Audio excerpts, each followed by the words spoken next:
Oh my gosh, everybody, the recording you're about to see exceeded my expectations over and over throughout this conversation that you're about to listen to. I wanted to cry. I had to fight back the tears. And so many people, sometimes when they go to my presentations or they listen to a channeling session, they say, why did I just want to cry? Everybody, that's your soul saying, this is truth.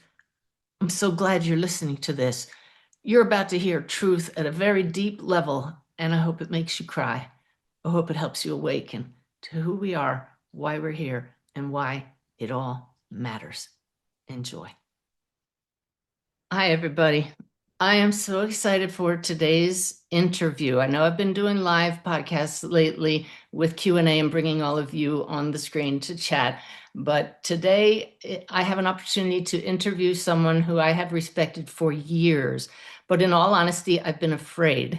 My human side has gotten in the way, afraid to discuss his book on this website. Just thinking about it makes me a little shaky. And, we always talk about in the Awakened Way, we're both humans and souls. And my soul knows there is nothing to fear. But the human side said, oh my God, we're going to talk about psychedelics. And that is a topic that I have not talked about for good reason.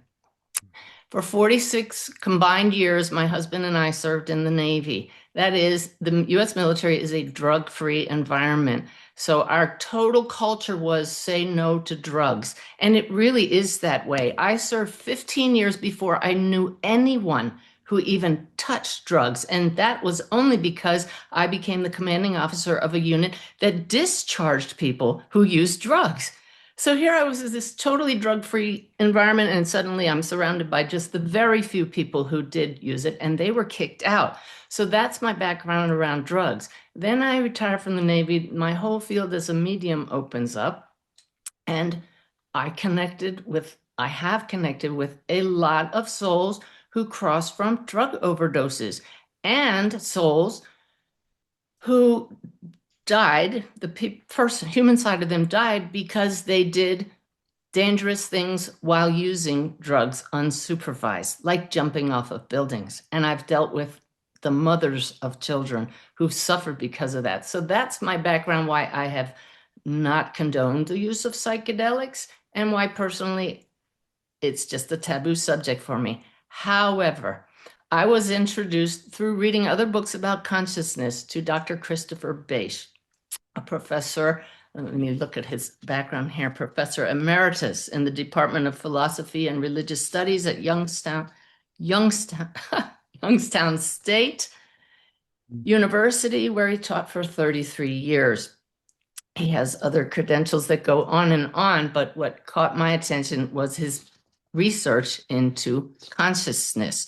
4 books, and I've read them all, include Life Cycles, a study of reincarnation in light of contemporary consciousness research, Dark Night, Early Dawn, fabulous book about psychedelic philosophy, The Living Classroom. I was fascinated by this book, every word, an exploration of collective fields of consciousness in teaching. And the one book that I have gone back to over and over, I own a hard copy. I have it on my Kindle. Sometimes I pick it up and read it before I fall asleep, read the closing chapter for the insights that Dr. Bache derived from his explorations using LSD over 20 years. That book is called LSD and the Mind of the Universe. And I never told my husband I was reading it because I knew what kind of reaction I would get. And that's that culture. But I have to tell you, and Chris, you're on screen now.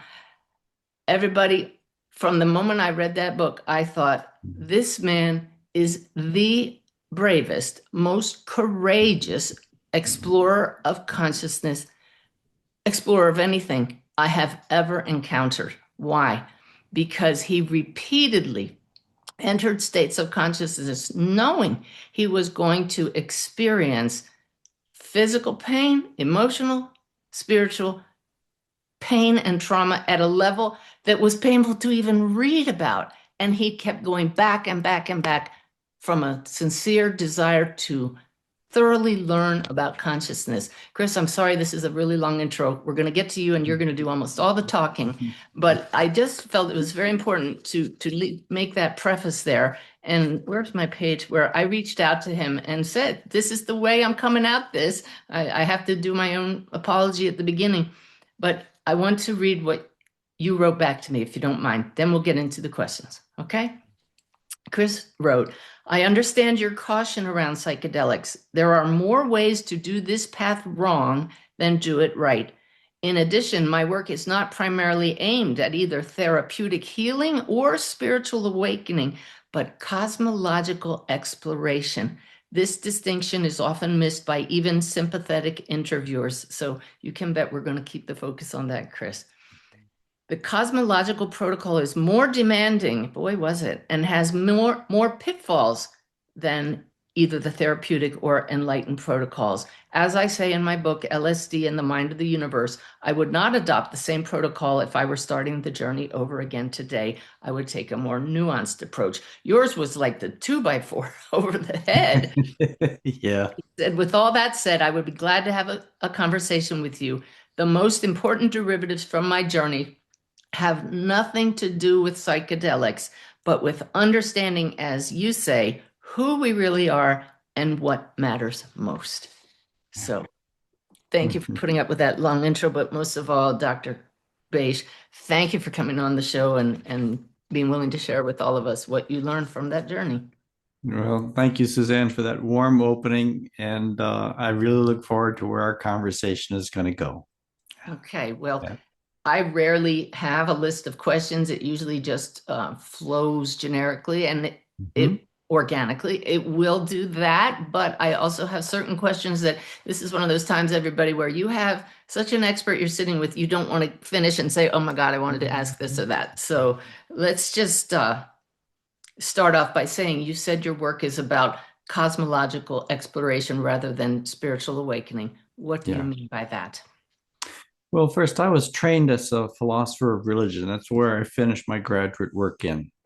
And so when I first read Stan Groff's book, his first book, Realms of the Human Unconscious, and I had just finished graduate school, I was looking for where to take my research next.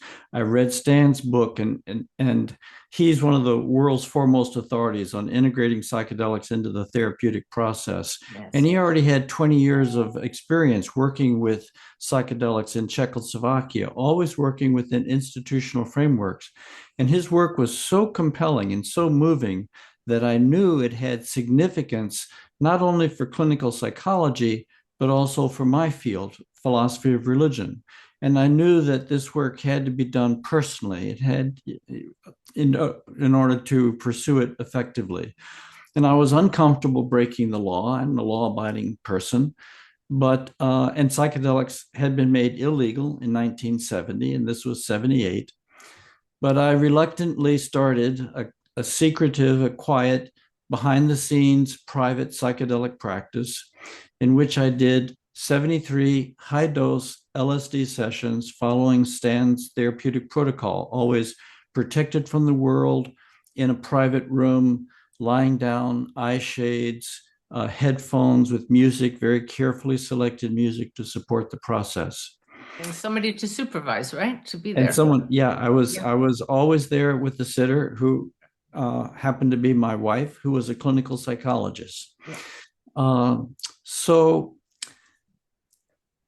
basically, if looking at the overview, I think there are kind of three ways in which people who are serious about psychedelics and not using them recreationally, though there may be nothing wrong with that, but serious about it, use them for three purposes. Well, let me back up. I understand LSD particularly, but psychedelics in general, to be mind amplifiers. They don't give you an experience, they hypersensitize your mind for hours at a time. Huh. If you use that hypersensitivity carefully, it can bring forward the unconscious elements of your own consciousness. So it's very therapeutic. It can be very therapeutically efficacious. And that's the first reason that many people use psychedelics is to heal the personal psyche, the wounds of life. That's the dominant way that psychedelics are being used in the psychedelic renaissance today.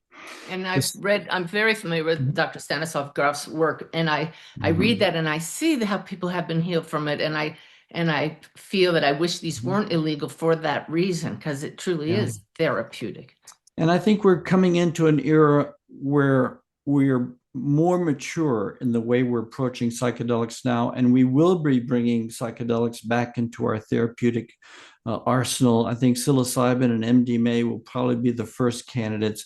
They're so effective in healing post-traumatic stress, and our veterans, they need so much help, and psychedelics can really help them. Ibogaine is an African psychedelic that can really interrupt narcotic addiction, can give an interruption to heroin and cocaine addiction to allow conventional therapeutic measures, interventions, a window of opportunity. So that's the dominant way things are used.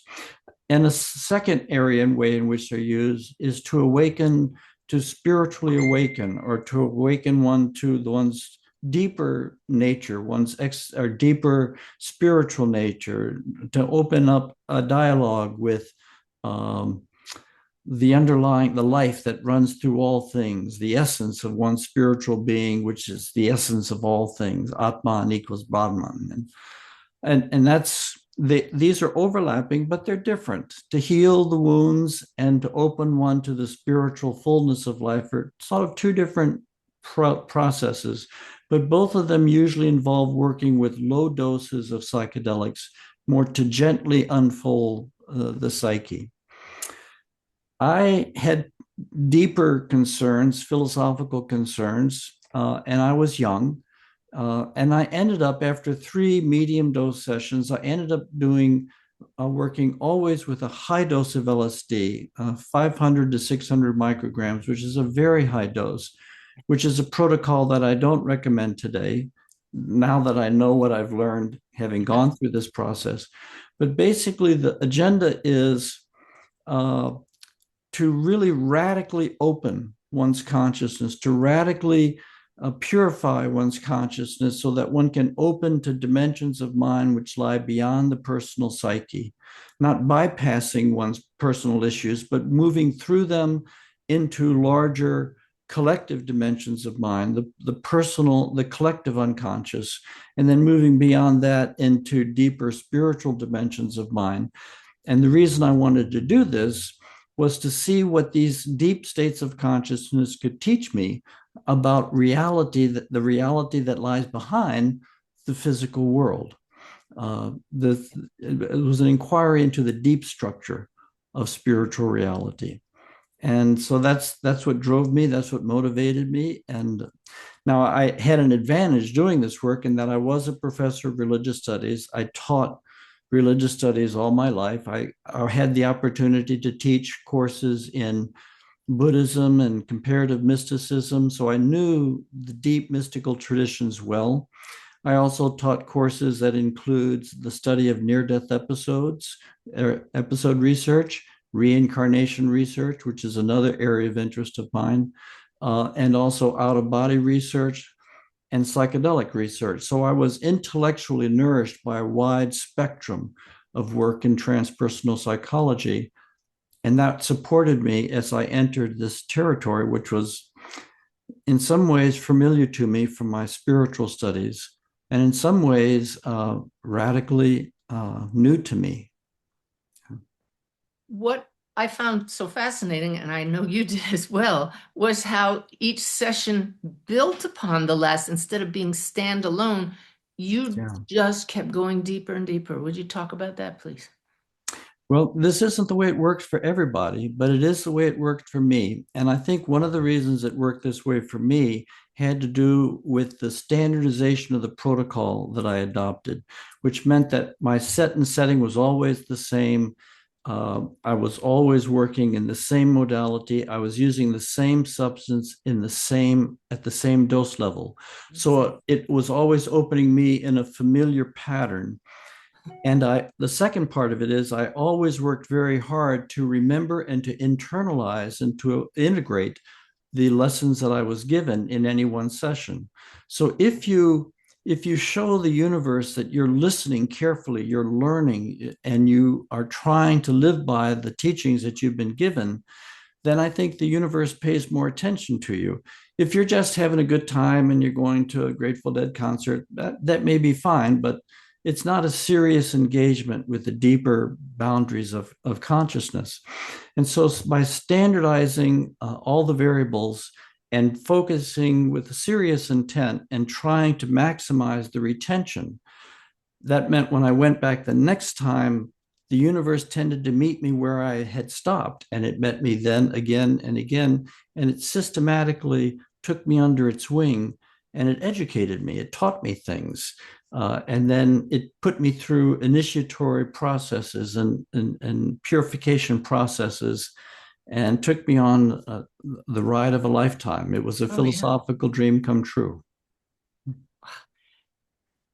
Yes, you can put it in those Mhm. stages, but he details everybody exactly what he went through because, as he said, he would come out of it and write down everything that happened and then integrate it over time before diving right back in. But Mhm. you went back in knowing you're going to be physically ill. It's Mhm. going to feel like it's physically painful, and you'd Mhm. be terrified to the point of feeling like you are dying and sometimes probably wishing you were dying because it is so terrifying, right? Yeah. And that's people often have a misunderstanding of psychedelics, but if you were to talk to many serious spiritually oriented psychedelic users, they expect this because when you amplify your consciousness takes the opportunity to purify itself at levels and levels and levels, and it forces you to confront truths about yourself, truths about life, and your greatest fears. And certainly one of our greatest fears is fear of death. And you must confront that in order to open beyond to that dimension of your life where you are already living the life divine, the life eternal. So, So may yeah, I? yeah, So you yeah. talked about cosmological exploration, but from a spiritual viewpoint, this is so profoundly important because I always use the expression life is an acronym for love in full expression. And you That's nice. experienced the fullness of it. It wasn't all Mhm. torture and dying, it had No, equally balanced beauty when you went yeah, through that process. And that's yeah, what, part of why we experience pain here for the contrast and to get yeah. to those states through I the think so. purification. Yeah, the typical pattern in my sessions was that the first half was spent in purification, some type of purification ordeal, and then that would reach a peak. And if you handle the peak well, it will take you beyond that into very powerful spiritual transpersonal places. And in those places, you receive many blessings, you receive many teachings, so that and then you eventually the drug wears off, you come back to your ordinary state of consciousness 5 to 8 hours later. So what you internalize is the entire cycle. There is a period of purification followed by a period of illumination. And I was not a glutton for pain, but I was a glutton for what lay on the other side of that pain. The purification led to ecstatic, progressive initiation, immersion into the body of the divine. And the word God has a lot of connotations that I really don't want to import into the discussion because so much harm has been done in the name of God, and there's so many, limitations that have been built into our religious history around the word God. But so that's why the book is not LSD in the mind of God; it's LSD in the mind of the universe, because the universe is vast. I mean, we now know pretty much how vast it is and how old it is. And what I found was that this vast universe has a mind. It emerges out of an even deeper mind, a mind which is so profound and so vast that I think one can speak of it as the divine mind. It is the mind of the divine. Uh, yeah. And who and what are we in relation to that? Uh, we are aspects of it. We are sparks of its light. We are manifestations. In fact, I think the entire universe. This is not an original cosmology for me. It's an ancient cosmology. Uh, that the physical universe is the manifest body of the divine. That the Hindus say God did not so much create the world as he became the world. And so that means everything that exists is part of the manifestation, the self manifestation of the divine. And the essence of everything which exists is the essence of the divine, the core of the divine. Human beings and ants and everything in the universe, there is no second principle in existence. It's all divine. This is it. And this is it. And this is what, by grace and by commitment to daily sitting in the silence since 2006, I've come to personally experience without the pain and the suffering at the level you did. And that's why your book resonated with me from the start as truth. Mm-hmm. And so I'm just grateful that we are given glimpses of that through various means. Yeah. And your book is so filled with truth, but at a depth that most people don't personally experience like you did, that it's so wise. And I hope that many people will read the wisdom in there. So it's not a mechanical universe, right? No, it's not a mechanical universe. It's a universe filled with mystery and wonder and joy. And when you experience, as you do in meditation, as you do in a near death episode, or if you do in a clean, clear psychedelic session, when you experience the mind of the universe and you experience the extraordinary intelligence of it and the wisdom of it, just super exponential intelligence. But I was surprised also to experience that the love, the profound love that the creator has for its creation, its own manifest being, that just completely, I mean, I was expecting the intelligence and I was expecting the power, but the magnitude of the love was truly overwhelming at different points. Yeah. And I've come to define love as lack of separation, total connection. How Yeah, I would think, you describe that? well, I agree with you. I think oneness is a fundamental core spiritual truth, and that the universe, with all its diversity and all of its complexity, underneath that is one. It lives, as Plotinus said, the universe breathes as one. The world breathes as one. And there are times when you're blessed enough to be able to experience that in great intimacy. And to me, love is that kind of connective tissue which holds the universe's oneness underneath the diversity. So love is the connective fiber of oneness. This this is the awakened way encapsulated. Absolutely. When we Yeah. come to know that, that's you can't help but love. Uh, I'm jumping around a little bit here, but what I understood, and I've seen this a lot with people who have had near-death experiences, is you, after experiencing those ecstatic states to the ultimate degree, something I can't even imagine. And well, oh, I just heard you have known it before, but we can't imagine it Yeah. while we're in these dense bodies. And Yeah. you expanded beyond that, and we're able to experience that at a level that even meditation hasn't taken me to. You went through a very long period of tremendous depression, another Yeah. challenge. When I finished my journey after 20 years in, when I was 50 years old, and I had finished my journey, and I knew that it was time for me to stop. And the universe met me at that point, and the universe kind of wrapped it up and told me it was time to stop. And I thought that I had experienced so many gifts in this journey that I would be able to just withdraw and be nourished by the gifts that I had received. But what I found is more complicated than that.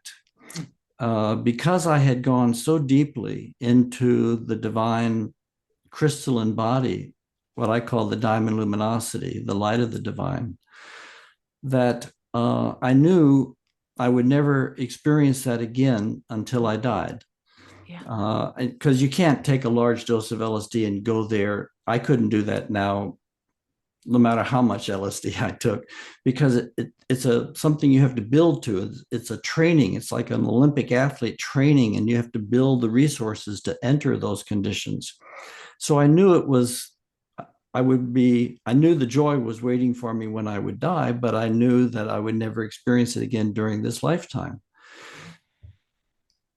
And a deep sadness began to settle over me, the sadness of being separated from the intimacy with the divine. And Yeah. this is something that near death episode people know well. We Carl call it Jung knew. homesickness. Mhm. Homesickness. It's That's the, homesickness. yeah. And it took me a while to really get to overcome that and to understand it, because I had tried to, it basically was my system was yelling failure to integrate. Oh, And I had been so careful to integrate all my sessions, I didn't understand what I had failed to integrate. So, but I knew this was not the way it's supposed to be. And so I really turned to explore where I had made my mistake. And in that process, eventually I came to understand that what I was suffering from was too much transcendence. It's all God. You know, the physical world is the divine, the spiritual world is the divine. It's all God. So it wasn't technically too much God, but it was too much transcendent divine. And it overwhelmed my joy of living in the immanent divine, in the physical divine. And I had to, the degree of imbalance was not clear to me as huh. long as I was going back regularly several times a year into the divine state. Now, once I stopped it, the imbalance became clear, and I had to recommit myself to Huh. living in the immanent divine. This is And beautiful because in my book, The Awakened Way, I talk about this analogy of having the human soul dial, where I say you can be really identified with yourself as a human or a soul. yeah, And you go back and forth throughout the day or throughout days, depending on your awareness and your understanding. And yeah. we tend to think that it's pretty awesome to be dialed up to the soul side all the time. But what you've just really illustrated is that's not possible to maintain and can lead to this depression. So that balanced Well, state is the integration.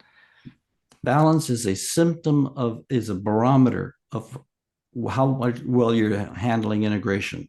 Now, there are some great masters who can live in the divine embrace every day, 24/7, and all honor and truly all respect to them. I'm not one of those masters. I'm much more an ordinary person, and I cannot sustain that. Yeah. Uh, but there are some who can. But if you know, the one thing about working the psychedelic path in terms of its spiritual ramifications is, and it's important to always keep it in mind, it's a path of temporary immersion. It's not permanent immersion, it's temporary immersion. And there are other paths like meditation, which move more slowly, but you get to keep more of what you get. You know, it's a slower melt process, but there's a sense in which you eventually can live within the conditions that you touch. Right. And And it's not just about what you get in the moment, but what you do with your life when you come out of after, it, yeah, and meditation or that is otherwise. yeah, Yeah. and I always was meditating while I was doing this work. I wasn't only doing psychedelic work. In fact, I believe that if you do use a path that gives you temporary intense experience access, it's very important to have a daily practice to stabilize those experiences and help you absorb and integrate them uh, on a day-to-day basis. And so I was always using both of those methods side by side. Wow. Excellent. Mm-hmm.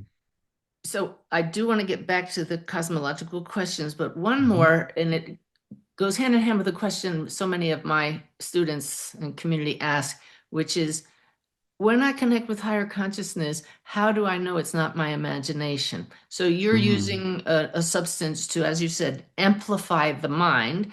How do we Yeah. know that this is a shared experience, that it is not just simply Chris Bache's mind going crazy? Yeah. Yeah. Yeah. And the question is the same question if you use, and I'm sure you encounter in mediumship or meditation. How do I know whether I'm listening to something beyond myself or whether Yes, I'm just listening to myself? And yes, that also shows up in psychedelic work. Am I simply listening to something that's coming from my personal psyche? Or maybe I'm even listening to something which is bouncing off back echo of the collective psyche. How do I know this is something that can be trusted? And I'll tell you, a good friend of mine, Ken Ring, who's Oh, one I of know. the We're friends. Yeah, I yeah, love he's a him. good, isn't he a great guy? He's a good Yes. friend of mine, Yeah. founder of the Journal of Near-Death Studies, author of many books on near-death episode research, which I've used in my classes for years. He pressed me after he read LSD in the Mind of the Universe. He pressed me hard on this issue. How do you know it's not just personal? How do you know it's not? Would a Hindu who grew up in a completely different, intellectual framework, would he have the same experiences you had? And so he and I went back and forth in a series of exchanges. And eventually we decided it was productive enough that we'd publish it. And we published it online, and it's in an article called Are Deep Psychedelic Experiences Trustable? Oh, A dialogue between Ken Ring and Chris Bache. oh, And you can Google it, and it's online, it's available. Uh, and there, I give reasons for why I think they're trustable. One of them is some psychedelic experiences having to do with things that are taking place in the physical world can be checked and verified by what's actually happening in the physical world. Sometimes people acquire knowledge that they never had before about subtle animal physiology or things like this, and they can explore and verify that that in fact is legitimate knowledge. When you take the same method and you apply it to deeper levels of consciousness, you obviously come into territory where you can't do that. Spiritual knowledge cannot be verified in the same way. right. Yep. But there is a but it can be collectively verified. That is it replicable? Do different people have the same kind of experiences of these realities? And here I would point to someone like Stan Grof, who has worked with hundreds and hundreds of people, thousands of experiences, and he's tabulated and cross-referenced them and collected the patterns. And there you have really a good, solid, self-verified, let me say, a verified database that there is a commonality. There's an overlapping trajectory of people moving deeper and deeper into these states. Now, when you're staying at the level of the personal psyche in the early stages, people's experiences varies widely because we all have different personal histories. Mhm. But when you cross what I would call the existential threshold, when you transition from your personal issues to universal existential issues, life and death, is there a continuation of life after death? Is there any meaning to our lives? When you transition from that, people's experiences tend to become more uniform and more consistent. And then when you enter into communion with spiritual reality, there's a wide overlap between the types of experiences that people have. So if you know Stan's work, and you do, you know that my work fits very comfortably within the context of Stan's work. I have my own particular emphases, but it fits within that verifiable, larger cross verified phenomena. So I think there's a good intellectual argument for why we think we're not just listening to our own navel. Yeah. Absolutely. And that you just answered the same way we do in mediumship. Yeah, Really? absolutely. Yeah. Yeah. Verifying things that we can't possibly know. Yeah. And then the shared And experience. then there's the other aspect, which is more, you have to experience it to get it. And that is the inherent nature of the experience themselves. When I went into, for example, what I understand to be archetypal reality, or the domain of those structures which are the creative structures of existence more fundamental than time and space, Wow. I repeatedly had the experience. I was entering a level of reality that was more real than Huh. time and space, more real. And that was unnerving at first. But the experiential quality of extraordinary age and more real, that this is ontologically more fundamental than anything which occurs inside the fleeting world of time and space. That is not only replicated in other people's experiences, but it has an inherent truth about it. And when you enter likewise into deep, um, what I call the diamond luminosity, or the crystalline body of the divine, that has an overwhelming existential truth about it that you could never doubt. Anyone, like someone who has a near-death episode and they enter the white light and they enter into communion with it, they could never ever doubt the truth of that. But somebody who hasn't had that experience, I understand why they might doubt that. That's Yeah. right. That's right. I remember a gentleman that wrote to me and he said, I was just visited by my wife, and this 86-year-old man was sobbing like a baby, and nobody can tell me that wasn't real. It's Yeah. what you've just said, it encapsulates the knowing, just the knowing. And It your is. description there of the deeper structures beyond space and time. Now I have to go back and read the whole book again because your descriptions are so exacting and so descriptive, and we don't have to suffer to read and learn about it by reading your simply by reading your Yeah. book, which is so And wonderful. I spent, after I finished my sessions, I spent 20 years digesting them, thinking about them, pondering them, trying to internalize them. And I'm still, this is open ended. I'm still integrating these sessions into my life. I think it'll be lifetimes for me to do so. But I spent so much time pondering them that I had to learn how to speak about them, how to talk Yeah, about them. So yeah, I've had a lot of practice on that. yes, and the minute documentation as a researcher and professor that you did to Yeah. capture every nuance immediately before you forgot it, before it got tainted by memory, and Yeah. yeah, is That's really important. is Yeah. invaluable to all of us. What you did, so grateful And, for that. well, when I was doing it, I didn't have a plan. I knew that maybe someday I would be able to make them of use, Hmm. but I didn't have a plan. And in the years when I was doing this, psychedelics were so off the table of discussion. I didn't know how it happened. But then just before LSD and the Mind of the Universe came out, the year before, Michael Pollan published his book, which was his book, How to Change Your Mind. And it was such a wonderful introduction to the field of psychedelic research, to the people involved, that it just made the discussion available Hmm. to middle class America to have a good discussion about psychedelics. Hmm. Yeah.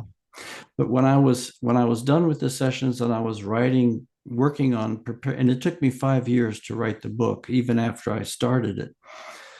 The mother said to me, she said, "We didn't give you those. You didn't give yourself those experiences. We gave you those experiences. We didn't give them to you just for you. We gave them to you to hold and trust for the whole human family." You and because I really was reluctant to share them because these experiences are so intimate and so personal that it's like inviting someone to into your sex life. It's very intimate, and I'm a private person by nature, so it was hard for me to let these go open. But she said, we didn't give them to you to hold for yourself. You've been Well, holding them in trust.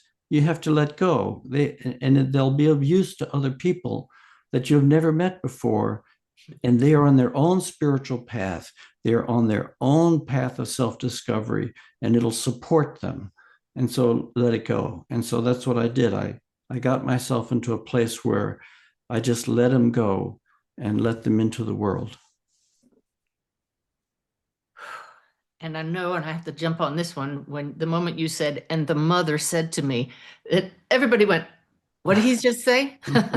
Please talk about that. Who's this mother? Well, I know that the divine transcends all sexual categories, for millennia we've been thinking of talking about the divine as a he, and we now know that there's a real downside to that.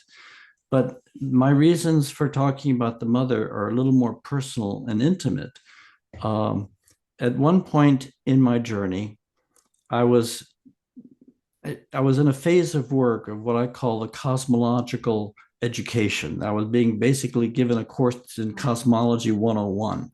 And at one point, I was taken apparently back to before creation, and I experienced the Big Bang in this state. And I experienced an extraordinary love that lay behind creation. And this love was a was a love between two divine beings, which had emerged out of a primal one. The one had separated into two, the yin and the yang, the masculine, feminine. And in this, one of the beings had stayed outside, and the other being had began the process of manifesting the physical universe, of immersing and creating the physical universe. And it was I mean, I know that these categories are awkward, but it was the feminine divine which manifested creation, and the masculine divine which stayed out in the transcendent domain. And eventually, the feminine divine would lose its consciousness as it became more and more material, until such point that matter began to manifest its internal capacity for consciousness, and we became more and more consciousness until eventually species became conscious, and they were able to return in their consciousness to the original Father divine. And so, for me, the physical universe is the manifestation of the Great Mother. And I mean, the prayers they sing, Grazie Padre, Grazie Madre, Grazie Padre, Grazie Padre. Thank you, Father. Thank you, Mother. Thank you, Father. Thank you, Mother. But in terms of manifestation and in terms of serving the evolution of the consciousness within the physical universe, it's more natural for me to sort of think of that as the mother. And there's another aspect too, is that when you go into these deep unitive states and you come back out, there's a longing that is very deep, and there's a kind of quasi-romantic longing just to reunite, to experience again the union. And so that also plays into the formula. Beautiful. Wow. Okay. I'm being guided to go back to my list now, see where we go Uh-huh. with this. Mm-hmm. Oh my gosh, we've covered a lot already. Your experience has led you to explore questions like why life is difficult, what suffering is for, where evolution is taking us. What insights emerge for you about the purpose of human struggle, if there is a purpose at all to it? Or if is it just an Yeah. artifact of the fullness of life expressing itself? Well, to take on the question of human suffering, of suffering, not just human suffering, but suffering in the world, Yeah, that's one of the hard questions, and deep, deep questions. And in order to even try to make any sense of it, you have to be willing to reach very, very deep into existence, because on the surface, you won't be able to find, I think, a satisfactory answer, and you take absolutely. shortcuts. Yeah. You have to go very, very deep into the fabric of existence. And when you do, there are certain things that stand out that reframe our experience of suffering. One of them is um, the divine, or what I call the creative intelligence, does not think in short term. It doesn't think small, thinks very large. And the divine thinks in terms of not even just individuals, though very concerned with individuals, but with whole species and whole ecosystems, and thinks on a time scale that just boggles our mind. The divine is not interested so much in the next 100 or 1,000 years so much as the next million, the next billion, the next 13.7 billion years. It's a long developmental process. Sri Aurobindo, the great Hindu sage, Oxford educated Hindu sage, he grasped this, and he said, man, or humanity, is a transitional being. We're not finished. The creator isn't finished with us. We are at a stage in our evolutionary development, and there are more progressive stages coming. Yeah. And some of the reasons of suffering is because of the unfinishedness of the human condition. If you're Mhm. building a house and you've put some walls up, but you don't have the roof up yet, well, when it rains, naturally the rain is going to get in the inside. And in a sense, the human condition is profoundly incomplete. We do not have total control of our body by our mind, but we're getting more and more control of our body over our mind. We cannot manifest powerfully the intentions that emerge out of the soul. It emerges much more complicatedly so that we create for ourselves positive and negative experiences in our learning. But we are getting, eventually, I think, we will have a much greater control of our creative ability and we will create only good. Uh, but My, we're on, if I may, yeah. I've asked this question in meditation quite often, and even in channeling sessions, my guides try to bring humor into it. And when people are dismayed and they say, "This is terrible, aren't we growing at all? Everything is horrible. Look at the news." And it's easy to go there with the small vision, but they Mhm. jokingly say, "You have been through the dark ages. What you're in now are what we would call the dim ages, which is an improvement," right? Is an It's improvement. not as dark. It's still very Yeah. dim for us, but this is Yeah. the long game, like you It's a said. long game. And I mean, I think humanity is on the cusp of making a quantum jump in our evolutionary form. You know, there was a time in our past where suddenly, by suddenly, in 100,000 years, humanity increased its brain size 50%. It didn't do it, nature did it. Nature started giving us this 50% bigger brain. I think something is happening now in a way that we aren't producing, we're cooperating with it, but nature, or the creative intelligence within nature, is taking humanity through a metamorphosis into a profound spiritual explosion, a spiritual growth, an opening of the human heart to experience true oneness and an opening of our mind to our own deep history, our reincarnational history. And in that process, I think nature is in the process of giving birth to what I call the future human.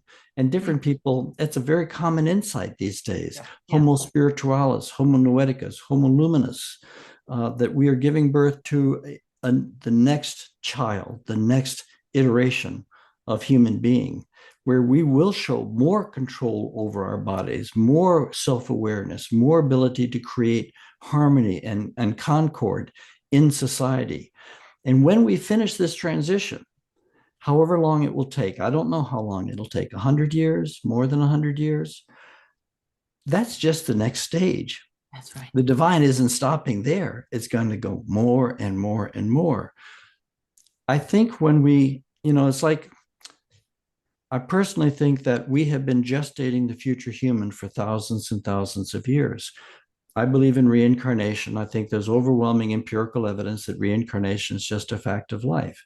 My first book was on reincarnation, life You and cycles. I, you gratefully, you granted me a chat, just the two of us, several years ago to talk about reincarnation. You really helped me reframe what I'd gotten from my guides, put it into words we can understand. So yeah, read Yeah. his book about reincarnation, folks. Okay. Yeah. And so I think we've been living and growing and living and growing and refining and becoming more and making up, making correcting our mistakes, building on our strengths for a long, long time. But now, gestation is long, labor is short and intense. When the waters break, every mother knows it's going to be a very intense day. It's a dangerous time. It's a day of extraordinarily hard work. But at the end of the day, if all goes well, we have a new life. And there's a fundamental way in which we forget our pain because this life is so beautiful in the world. That's I right. think that's true for spiritual development too. We have been growing and growing and growing, but we are about to give birth to a new form of humanity, a higher form of humanity, a more spiritually realized form of humanity. And when we do, we will look back upon all the pain that we've suffered over all those centuries, and we will say it was worth it. It's Amen. not that it's insignificant, but it's worth it to give birth to this. Yes, sir.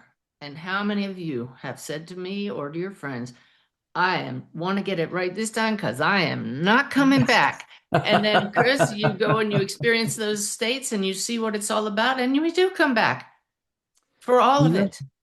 Yeah. I think that the traditional way of reincarnation cultures have thought about reincarnation as you develop, you develop, you develop until eventually you reach a place of spiritual maturity. You reach nirvana, or you achieve moksha, escape in the Hindu tradition, Hmm. and you not only achieve a spiritual breakthrough, But when you die, you don't have to come back. And so it's what I call an up and out cosmology. Uh-huh. So the goal is to achieve salvation or some higher state, and then you take the reward in some off-planet paradise. Hmm. And I understand how that thinking came into being, because when we began to have access to spiritual reality about 5,000 years ago, when we began to drop down and get in touch with the underlying structures of our consciousness, we encounter extraordinary bliss, just ecstatic bliss. How could we not think, but that we fell out of that's home. We know it's home. It shows itself to be home. Where are we being punished here? Our goal is to get back to there. And that leads to an up and out cosmology. That's But right. now, what that leaves unexplained is what's the purpose of time and space? Is it simply an obstacle course to help us develop to get out of it?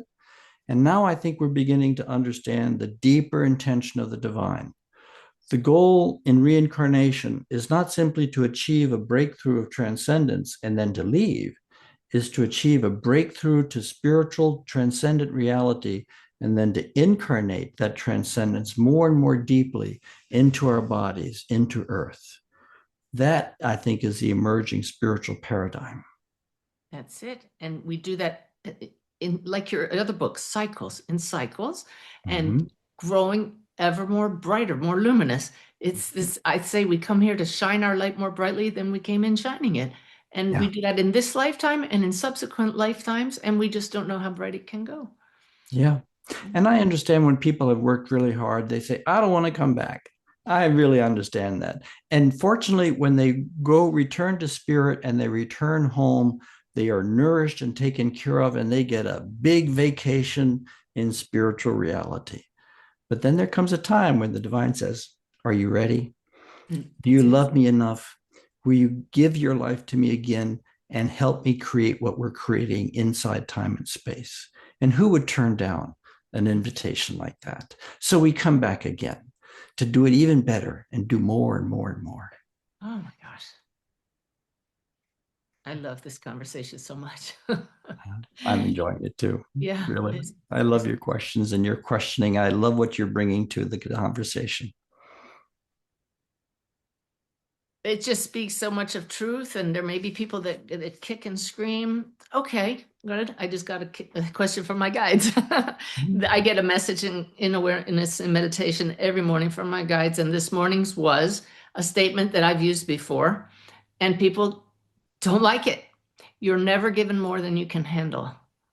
Mm, People don't like that because it mm, hurts so much. Sometimes we say, I can't handle this, and why do I have to handle this? And I got an answer yeah. from Spirit this morning. It's explained in today's daily message. We're recording this on March 9th. Is this the ninth? March 10. March 10th, that's right. Uh-huh. So you can look at the message on March 10th. But what would you say to that statement? You're never given more than you can handle. I think that's generally true. I think it's generally true because I think, first of all, I think we choose the incarnation before we incarnate. We know what we're getting into. Our spiritual guides show us what's a likely outcome, what's the trajectory, at least the initial trajectory of our Right. lives. And we're Mhm. shown, Michael Newton's work in his books, Journey of Souls and Destiny of Souls, Past Life Therapists, exploring what his patients have taught him about their experiences in the interlife condition.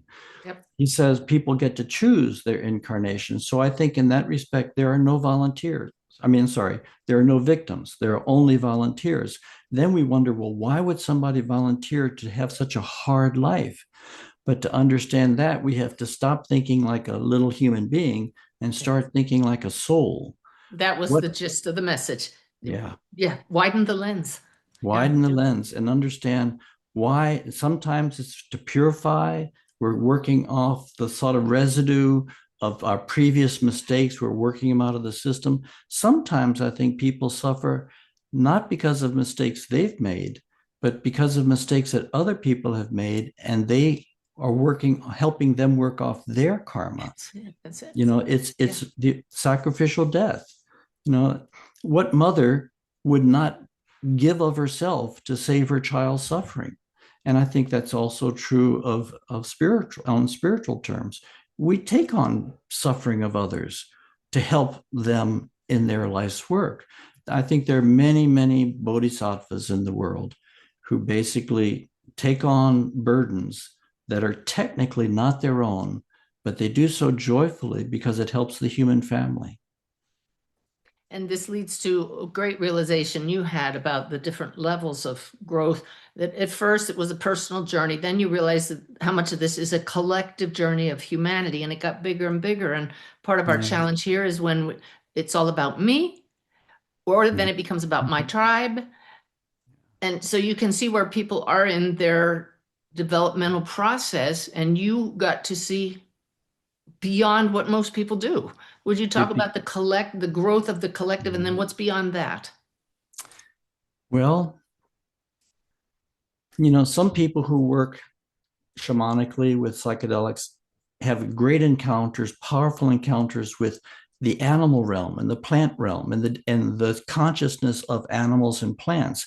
And I haven't. And people ask me, why haven't you? Why Huh. didn't you? And the closest I've been able to come to understand is because to me, the most dangerous species on the planet right now is humanity. Mm. If we can heal humanity, then all the other species will be safe. Okay? I think we are in the process of healing humanity. And in my work, after about 2.5 years of working on my own issues, suddenly I was drawn into humanity's issues. I was drawn into episodes of what I call the ocean of suffering, where I was experiencing the lives or sufferings of thousands of human beings in thousands of years. And I All learned at that once, just all at once. powerful, powerful.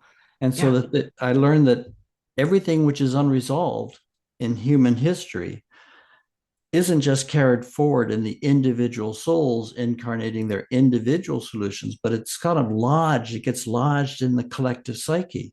And there's all the pain and suffering of all those wars and droughts and violence is still congested in the collective psyche. And we have an opportunity through all sorts of methods, meditation, psychedelics, spiritual practice, to sort of take some of that suffering not into us, but through us and let it come into our awareness and then through us to be dissolved in the universe at large. Eventually, so I spent 2 years doing that work. Hmm. And then I was taken into a deeper level, into a deeper level. And this is, there's a chapter in the book called The Birth of the Future Human, where I kind of gathered together all the visions that I was given about humanity coming to this turning point, a radical before and after pivot into a deeper spiritual realization and the period of suffering that would precede it, because in every mystical development, before mystics blossoms into full non-dual oneness consciousness, there comes a period of purification, which we call often the dark night of the soul. It's a very difficult time when we're kind of sweating out our sins. It's a dark night of where we sweat our past conditioning out. And I think for humanity to have a truly um, great spiritual rebirth, there must first take place the dark night of our collective soul. We must kind of bring forward all the ignorance, all the errors, all the violence of our history. We must face it, first of all, own it, and basically say, no, we Yeah. can do better than this. We Yeah. can choose inclusive. We can choose peace. We have to let go of that past in order to open, because to the divine, and the divine doesn't have favorites. The divine doesn't have one race that it favors over another, or one religion that it favors over another, or even one species that it favors over another. It's either all distinctions or no distinctions, and the divine is only interested in no distinctions. It doesn't mean there aren't differences, but an inclusive hold which holds all of humanity, all of life in the embrace of the divine awareness. I think we're going into hard times, but these hard times are not meaningless. They are filled with meaning.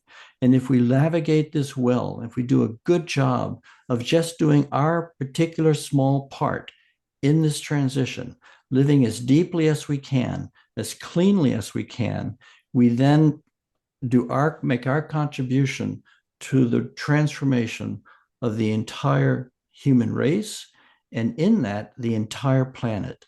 And just imagine what a species of enlightened beings could accomplish.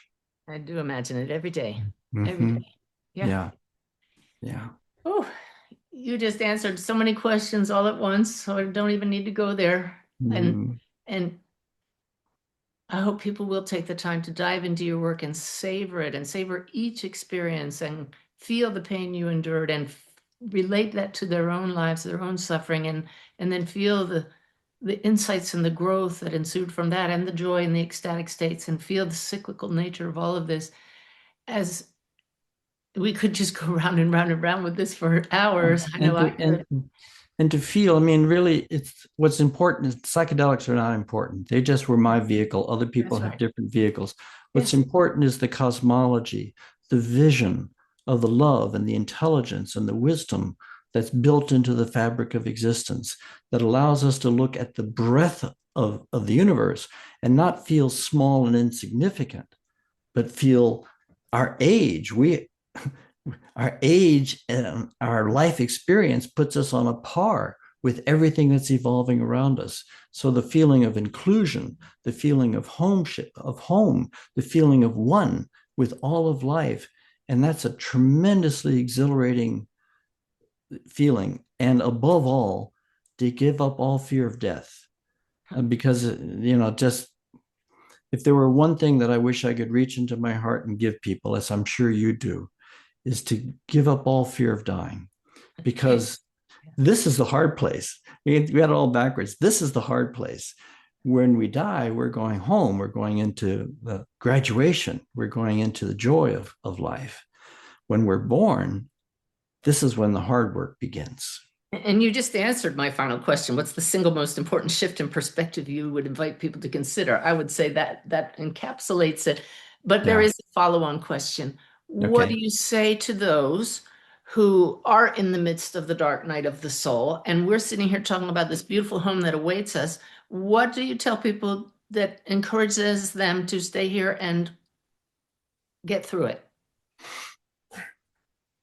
To know that what they're suffering, what they're enduring, is not accidental and it's not meaningless, that Mm. it's filled with meaning, and that it's part of their own developmental process, it's part of their own purification process. And I say this with deep respect, that I don't need to know the details, and I understand the impenetrability of the ways in which people are asked to suffer.